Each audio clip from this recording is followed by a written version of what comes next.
it would break my heart if we have a foreigner who is an elected official. It would break my heart. It's Opo, sa farm nga po ako lumaki po, Madam Senador.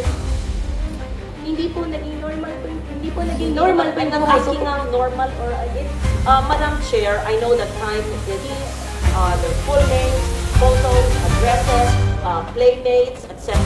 You must have a neighbor who knew you in the 80s, right? So hi mga Kaps, basta sana sa buting kalagayan at malulusog pangatawan. Dito nyo makikita kung paano ginisa, tinanong-tanong ng mga hard questions ni Senator Leoren Legarda itong si Mayor Alice Goo, na kung saan talagang yung mga sagot niya parang naiiyak na, konti na lang paiyak na. Panoorin yung video na to, intense ito. I'm going to ask. I just wanted to. Mayor Alice Goo, first time nyo sa politika 2022, right? Madam I'm Senator, sure yes po. this has been asked of you in the previous hearing. I just wanted to put it on record again. And before 1998, you were in business. That's what we have. Before 2022 po. Oo. Apo. At yun yung bumili ka ng lupa at nagtayo ng mga gusali doon sa mga iba-ibang korporasyon. Hindi ikaw yung bumili ng gusali, nagtayo ng gusali, ikaw yung may-ari ng lupa. Tama? Prior po, ako po. Yes. And by now, you're well aware that yung mga nagtayo ng gusali ay may mga ginawang krimen sa mga lugar na yon, teritoryong yon, kung saan kinatatayo ng lupa mo, at ang mga krimen na ito ay human trafficking among others, including illegal gambling and other criminal activities.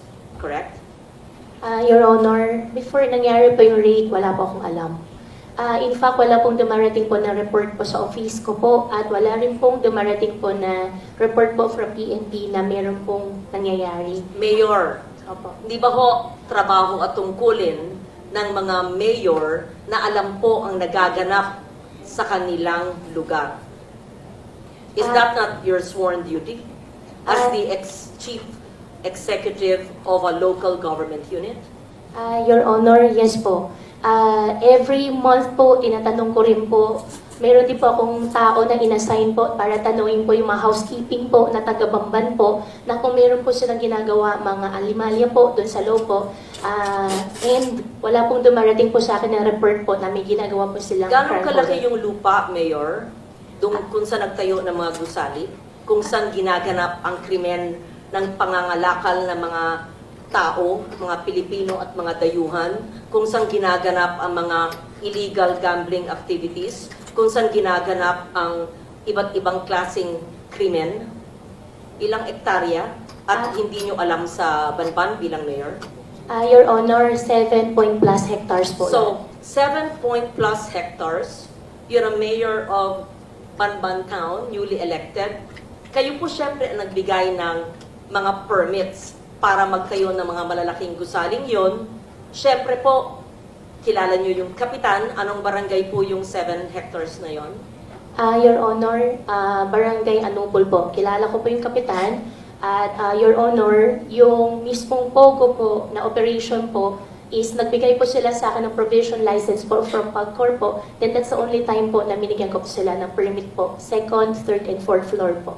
At yung mga nahuli at nasagip na mga dayuhan at mga Pilipino ay alam nyong nangyari yon, di ba? Alam nyo na sila ay kinakalakal, sexually abused. Your Honor, before po nangyari po yung raid, wala po akong alam. After the raid po, doon ko po nalaman po. At tinanong nyo sa inyong barangay captain na siguro naman ay kilala nyo, kaalyado nyo kung ano po ang ginaganap sa 7 hectares na property yun, kung saan malalaking mga gusali. Yes po, Your Honor. After the raid po, nag-form po kami ng isang team po to investigate po sana. However po, nung papasok na po sila sa loob to investigate po at para mag-gather pa po ng mga informations na from outside and inside po, hindi na po sila inalaw po pumasok po sa compound po. The whole 2 years that you've been the local chief executive at nandun ang mga nefarious, illegal, criminal activities in a barangay in your town, and you will say, wala po kayong kinalaman o wala kayong alam sa mga nagaganap? Your Honor, wala pong dumating sa akin na ini-report po. In fact, noong 2023 po, na-raid po yun. First, nung nakaraan beses po na na-raid po yun, nag-form din po kami ng isang task force po, isang team po to check. However po, kalagitnaan po ng aming investigation po, nasa korte na. Nung nasa korte na po, hindi na po kami nakialam. Pero bilang kayo LGU po ang may-ari ng lupa kung saan po nagtayo yung mga negosyante. So kilala niyo po sila? Your Honor, nag-divest po ako 2021 po. Yes, Yes po. divestment. But you know them. Kilala ko po yung Huang Jiyang po, Your Honor. So kilala nyo, ano po yung negosyo ng inyong kadil na nagtayo ng mga gusali at negosyo sa lupa? Your Honor, kilala ko po si Huang Jiyang at siya po yung nag-invest po dun sa mga buildings po. At after po ng raid, tinanong ko rin po siya ano nangyari. Sabi rin po niya sa akin, nasa korte na. Yan po yung naging usapan po namin nung nangyari po nung nakaraan po na raid. That's your conversation as landowner. But your concern as mayor, considering talamak, how do you say, anong salita doon na grabe ang nangyayari ng krimen sa iyong jurisdiction ay hindi po kayo nabahala? Your Honor, yung nakaraan po na raid po na company, tsaka yung company po ngayon is two different company po. Binigyan ko lang po sila ng lisensya po, binigyan ko lang po sila ng business permit po, Your Honor, nung nagkapagbigay po sila ng provision license po sa opisina ko po. Yes. At- Bigay ng license, hindi nyo alam, hanggang renade sila.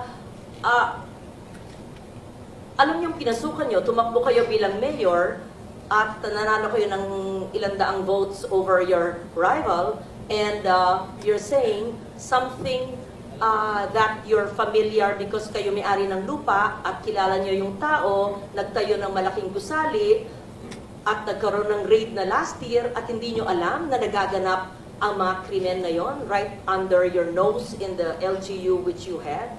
Your Honor, lahat po ng naging operation po ng POGO po sa Bamban, sila po ay meron pong lisensya po na galing sa PAGCOR. In fact, itong last po na raid po ay meron pong 24/7 po na PAGCOR po nagbabantay po doon sa site. At sinasabi nyo na sa kaalaman nyo ay POGO lamang ang nagaganap at yung mga nasa gitna ng mga dayuhan na natatraffic o sa Filipino ang salita ng traffic ay kinakalakal, binebenta ng mga tao, dayuhan man o Pilipino, ay wala kayong kaalaman at mismo yung barangay captain at yung mga tao nyo po sa LGU ay hindi po alam ang nangyayari? Your Honor, wala pong dumating po na report.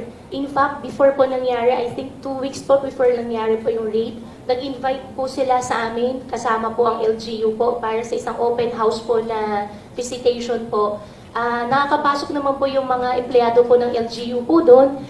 Wala rin pong dumarating po na report po sa opisina po namin.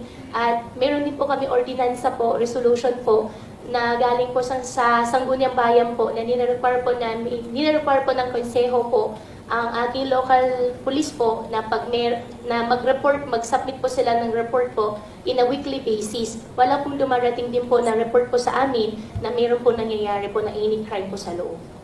Anong ginawa po nyo? Nung natuklasan nyo, na-renade sila, na may mga illegal activities dun sa lugar kung saan kayo ay parte dati, na sabi nyo nag-divest na kayo, and what have you done?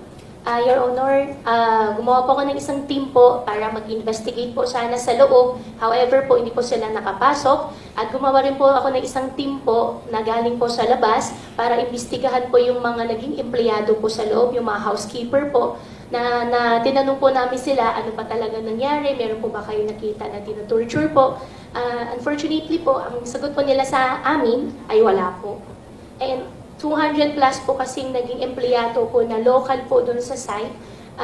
At one of the reason din po na sa housekeeper po kami nagtatanong, kasi po I believe po yung mga housekeeping po nakakaikot po sila ng entire compound at kung meron pong mga crime po na ginagawa po, kahit papano sila po yung makakuha po ng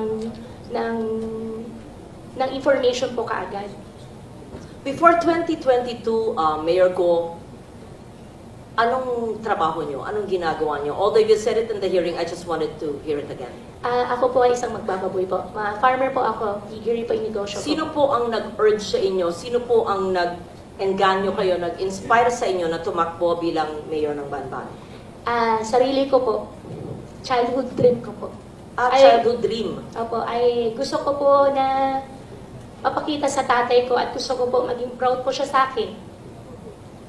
Saan ba yung childhood nyo? Dito po sa Pilipinas po. Saan po sa Pilipinas? Sa Bamban po. Saan po kayo napanganak? Nakita ko po dito po sa birth certificate ko po, Hilod po, at iniwanan po ako ng nanay. Hindi, saan kayo napanganak? Nakita ko po dito sa birth certificate ko po, Hilod. Hindi ko po tinatanong yung proseso ng papanganak sa inyo. Saan po? Saan pong lugar? Sa Pilipinas, sa Central Luzon, sa Tarlac o sa Banban? Tarlac po. Saan po sa Tarlac? Matatalaib Tarlac po. Ano po? Matatalaib Tarlac. Is that the barangay? Yes po, nakita ko po dito sa birth certificate ko po. No, you would have recollection of your childhood, right? Can you just give us a recollection of your childhood? Sino po yung best friend nyo? Saan po kayo nag-aral? Kung meron kayong makamag-anak? Recollections of, you're only 38 years old. You will remember your childhood. I mean, I'm double your age, but I would remember my childhood in Malabon. Your childhood. I know homeschool. I can't believe anyone is totally homeschooled all her life. Yes. Please tell us about your childhood. Your Honor, lumaki po ako sa farm. Which farm? Which farm? In what barangay? In what LGU? Barangay Virgen de los Remedios, Bamban Tarlac din po. Different po from the one po sa QJJ, yung katabi lang po niya. Nabenta po siya year 2000, hindi ko po maalala yung date kung kailan po siya nabenta. Tapos nakabili po ulit ng property po sa tabi at doon po nagtayo ulit. Lumaki po ako sa farm, Your Honor. Tinago po ako ng tatay ko po. Lumaki po ako na, ako lang po. Pinupuntahan po ako ng tatay ko po araw-araw. Lumaki kayo mag-isa. Kasama po ang katulong, kasama po yung mga kasamahan ko po sa farm. And Sino po yung makasamahan nyo sa farm? Sino yung katulong na naaalala nyo, pangalan, nationality, at sino yung nag-alaga mula kayong napanganak 38 years ago? At binibisita kayong ama nyo mula saan? Sa bansang Sina. At tell us about your childhood. Your Honor, sa farm po ako lumaki, sa Bamban po ako lumaki. Lumaki po ako mag-isa, pinupuntahan po ako ng tatay ko. How I wish po... No, okay. You cannot grow up alone from a time you were born. Opo. So, the formative years from a time your mother birthed you, up to perhaps 10 years old, sino po yung inyong naging caregiver o yaya? Hindi naman pwedeng mag-isa lang po kayo sa farm. Binibisita kayo ng ama nyo mula saan. So, sino po yung, sabi nyong, kasambahay nyo na nagpalaki sa inyo? Sino po yung, sabi nyong, mga kaibigan nyo, kasama nyo sa farm? Sino po? Para may... In short, I'll be very honest. Please convince us that you were born in the Philippines, that you are Filipino, and that you are not what people suspect you to be. Dediretsuin ko na po. Kumbinsin mo kami kasi hindi po pwedeng hindi nyo maalala yung inyong first few years of living na formative years. Para makumbinsi kami because we want to be convinced that all elected officials are Filipinos and not spies of other countries. So, as a nationally elected official, and I won in Tarlac, number 1 I think or 2, and I won in Banban, perhaps you even carry me your sample ballot, we have to know. Di ba ho? So if you're really Chinese and fronting for other people, go back to your country. But if you are Filipino and you were born here, convince us because we want to be convinced. So I'm trying to help you by trying to make you recall about your childhood. Hindi pwedeng, kasi parang scripted. Kasi I was born on this. This is what I can remember. And then when I ask you the same question, it's the same rote. R-O-T-E. So convince us. Your Honor, lumaki po ako sa Bamban Tarlac. Lumaki po ako sa farm. Paulit-ulit. Opo. Anong barangay, anong farm, sino po yung nag-alaga sa inyong sabi nyo na binibisita kayo ng ama nyo, ano yung family situation, sino pong makalaro nyo, kaklase nyo, kung homeschooled kayo, sino po nag-homeschool sa inyo, ganun po. Madam Senador, ako po ay lumaki po sa Barangay Virgen de los Remedios, Bamban, Tarlac po. Ako po ay isang Filipino. Lumaki po ako kasama po yung mga empleyado po namin sa farm. Ipaprovide ko rin po yung mga pangalan. Come and go din po naman kasi yung mga naging empleyado po. 38 years ago po, Madam Senador, wala po ako talagang maalala ng sobra. Pero meron pa po ako isang kasama ngayon po na matagal na po sa amin, si Mang Boy po, na hanggang ngayon, kasama ko pa rin po siya. Sa susunod po, baka pwede ko po siya i-present din po dito para makilala niyo po. And in fact, 14 years old pa lang po ako, nagtatrabaho na po ako. Kilala po ako ng barangay chairman na mention po kanina na ipapaimbita. At bumibili na po ako ng mais. Pwede po ako mag-present po ng mga pangalan po nila na magpapaalam lang po ako sa kanila kung pwede ko po sila i-disclose po yung names po nila. At Excuse me, San Loren, kung pwedeng idagdag, kung kaugnay nyo lahat ng mga taong ito mula nung pagkabata nyo, pwede nyo bang ikwento ng mahaba-haba ng konti in Kapampangan? Kasi syempre, kausap nyo sila sa sarili nilang lingwahe. Madam Chairman, ang Bamban po ay Tagalog po. Meron din pong Kapampangan, pero yung mga kasama ko po sa loob ng farm po, mostly po mga Bisaya po. Kasi ang piggery po, biosecurity po, hindi po sila lumalabas. Well, actually, San Loren, just for the record, may mga nag-o-observe na mga kababayan natin, pati mga netizens na mga Kapampangan. Yan po ang tanong nila sa inyo. Kasi Kapampangan po ang lingwahe nila. Yes. Can Anyway, you Sen. speak? Loren, please Oh, proceed. thank you for that interjection. It's very helpful. Magsalita po kayo sa Kapampangan kung kayo lumaki sa... Madam You do. Senador, konti lang po yung alam ko po sa Kapampangan. Ang alam ko po, sobrang konti lang po. Titak Okay, mo po. what Chinese language do you speak? Hokkien or Mandarin? I can speak Hokkien po. Okay, speak in Hokkien now. Bo? More. Tell us more about your life in China. Wala po akong life po sa China. Dito po ako lumaki sa Pilipinas po. Tell us about your life in the Philippines and tell us about your family in China in Hokkien. Family ko po in No, China. in Hokkien.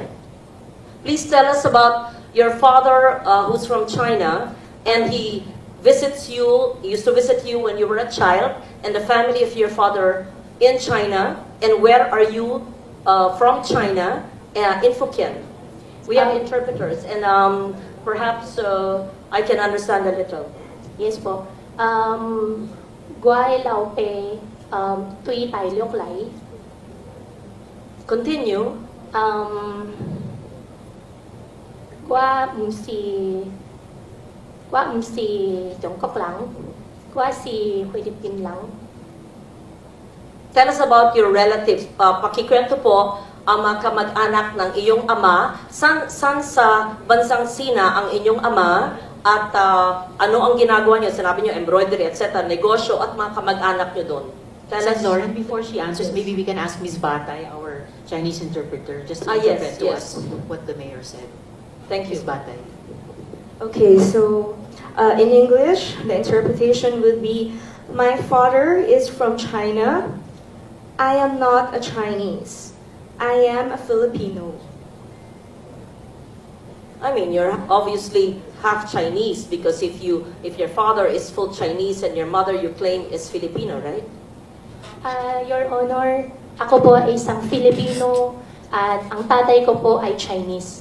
Ako po ay, kung hindi man po ako full-blooded po na 100% po na Filipino, dahil po sa tatay ko, ako po ay isang Filipino po. Okay. What do you recall in 1986 when you were born? Your Honor. And why is it that you obtained your birth certificate? To be fair, sometimes people only have their birth certificates much later. But tell us the process of obtaining your birth certificate in what year? What year did you get your birth certificate? Your Honor, 2005 po. Yes. San How Loren, did you... if I might just quickly add to your earlier Please question. proceed, Madam Chair. Mayor, may childhood photos ba kayo sa Bamban? Yes. Meron po, nung bata po ako, Madam Chairman, hindi po talaga uso cellphone. Pero sa nangyari po, meron Sa po camera mga po. circulation po ng mga pictures ko po ng teenage life ko po sa conception. I can provide po. In fact, hindi ko po alam na meron po pala akong ganun picture. Could you kindly give us the earliest photos of yourself and your family and your workmates, playmates in your very exclusive and close farm that you said, and your relatives in China and your father's relatives, and the time that you were born, 1986, hindi naman, okay, walang cellphone, but you must have photos and Yes po. proof of your homeschooling. Siyempre, pag homeschooled, meron pa rin yan mga report card, hard copy pa noon, hindi pa soft copy eh. Yes po, Your Honor. Hahanapin ko po yung mga picture po. So, Pati po yung mga tao po, pati po yung mga empleyado po na kasama ko po. what was the situation, Mayor Go, noong 1986 when you were born? Where was your mother? Where were your parents? And sa mga binibisita kayo ng iyong ama at ang kasama niyong lumaki ay sino? Fill in the blanks, please. Your Honor, 1986 po, nung pinanganak po ako, wala po akong any knowledge po. Dahil baby pa po ako noon. Lumaki po ako, may nakikita po ako mga kasama po naging kasama po, naging partner po ng tatay ko po. At lumaki po ako sa farm, isa na rin po yung na-mention ko po nung nakaraan po na Senate hearing, si Teacher Rubilin po, nakasama ko rin po siya.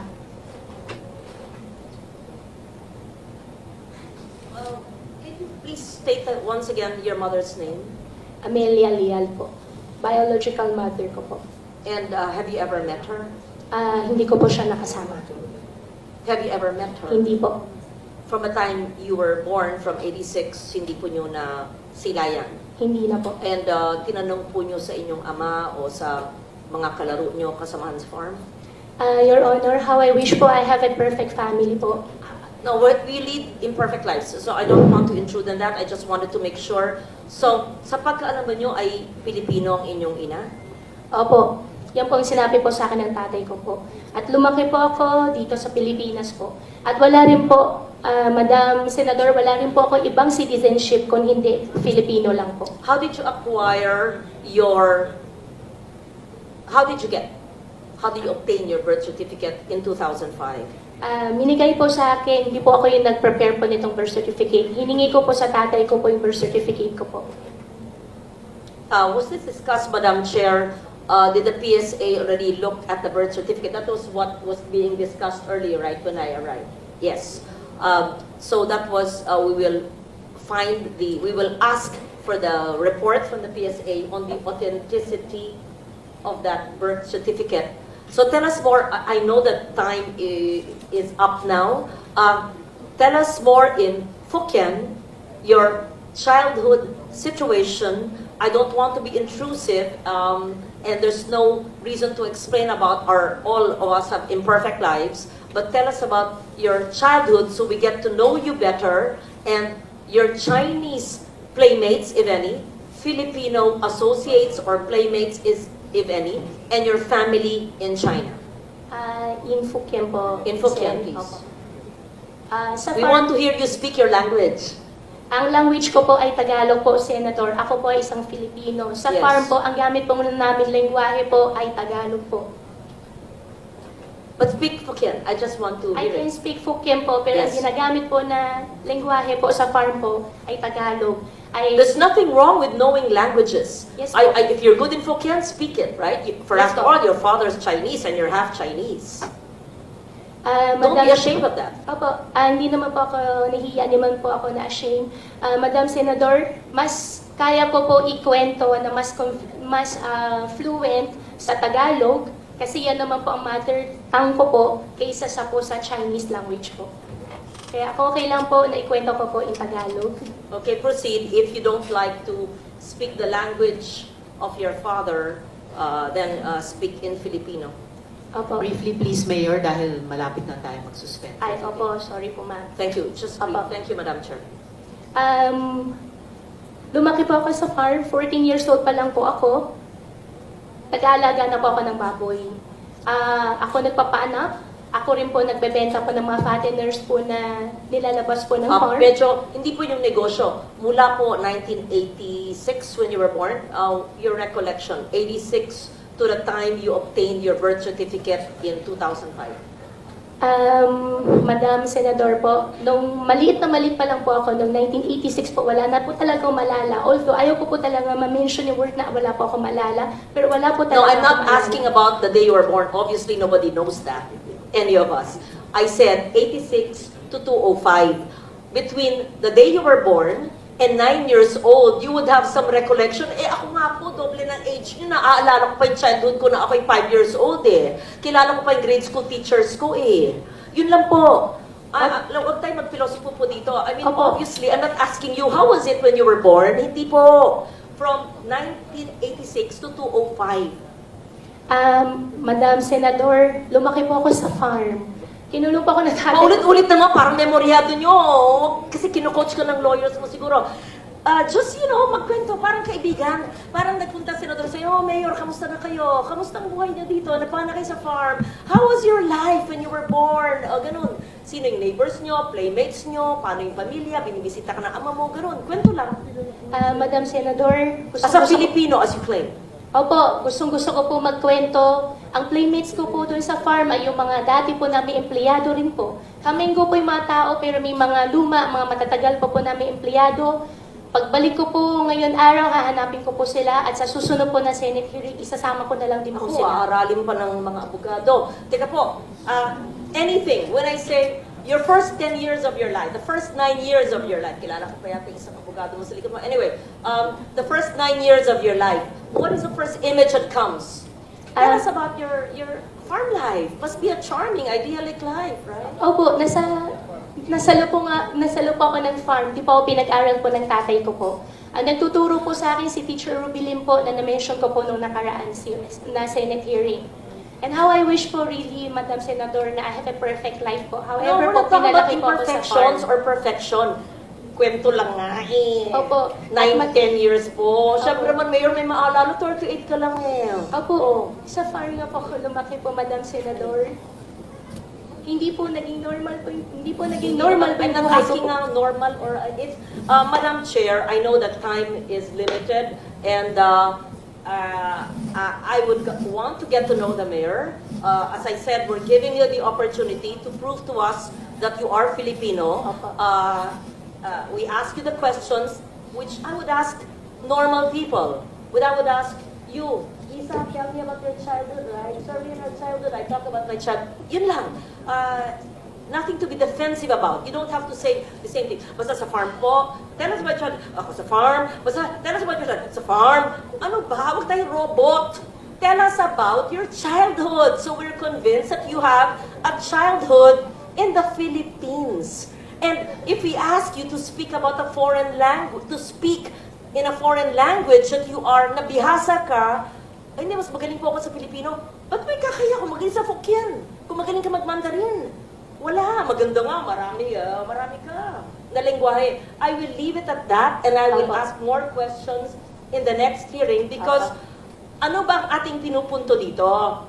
Na dapat ang ating mga ahensya ng gobyerno ay hindi nagpapahintulot ng mga sindikatong kriminal na nagbibigay ng mga peking birth certificate at ibang dokumento na nabibigyan tuloy minsan ng mga Philippine passports o nakakabigay ng ID ng Philippine government agencies na de-deprive tuloy ang ibang Pilipino sa mga benepisyo. At hindi lang yan, maari pa, without judging you or prejudging you, na mahalal sa mga posisyon na maaring maging national security issue.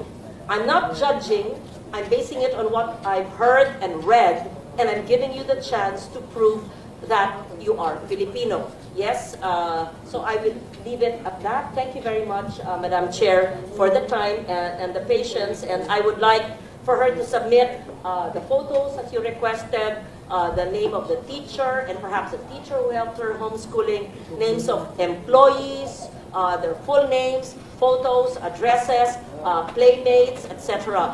You must have a neighbor who knew you in the 80s, right? Imposible mo walang may kilala. Hindi pwedeng sumulpot ko na lang ng 2005, tapos I'm Filipino, I'm here. Okay. Yun po, I leave it at that. I'm not yet convinced, but I really, sincerely want to be convinced because it would break my heart if we have a foreigner who is an elected official. It would break my heart kung gano'n. It's really a national security risk. So I'll be very strict with DFA and with TSA sa inyong you better straighten it out yung mga sindikato nandiyan sa mga ahensya ng gobyerno na nagbenta ng mga birth certificates. Thank you, Madam Chair. Salamat.